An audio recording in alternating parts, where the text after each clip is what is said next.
évoque avec vous maintenant, Christophe Grosset de Unicredit, le niveau de volatilité qui reste relativement faible sur les marchés, n'est-ce pas ? Oui, relativement, c'est un euphémisme, parce que je pense qu'on est clairement dans une phase où la volatilité nous semble un indicateur relativement oublié, puisque si on regarde la volatilité sur l'Eurostoxx, on est à 12,85. C'est plus ou moins d'ailleurs la situation dans laquelle on se trouvait l'année dernière, ce qui peut d'ailleurs nous faire espérer qu'on retrouve peut-être au début de l'année prochaine des niveaux de volatilité. 12,85, c'est ce qui nous arrive depuis en gros la mi-octobre, donc 12,80 pour être précis juste maintenant. Donc là, clairement le sentiment des opérateurs, surtout sur le court terme, est de ne pas privilégier effectivement un scénario dans lequel les risques repartiraient. Alors si on s'intéresse à l'Europe, on va en profiter puisque la situation est relativement claire. On s'intéresse à l'Europe, on va en profiter quand même pour faire un petit peu de pédagogie. On se trouve par contre dans une situation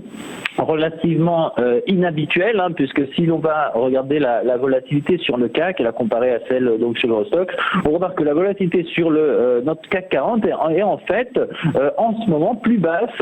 que celle que nous retrouvons sur l'Eurostoxx, puisqu'elle se trouve en ce moment à 11,78, ce qui est relativement surprenant, puisque l'Eurostoxx c'est un indice qui est quand même beaucoup plus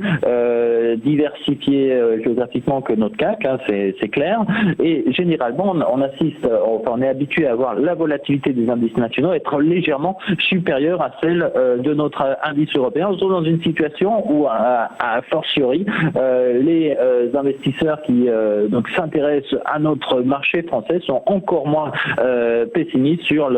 disons que ont une perception du risque encore inférieure à celle qu'ils auraient sur l'ensemble des marchés européens. Donc pour ceux qui voudraient mettre en place des stratégies peut-être un peu plus complexes d'arbitrage des volatilités entre les deux indices, on pourrait s'attendre tout de même à ce que la volatilité sur notre CAC 40 se reprenne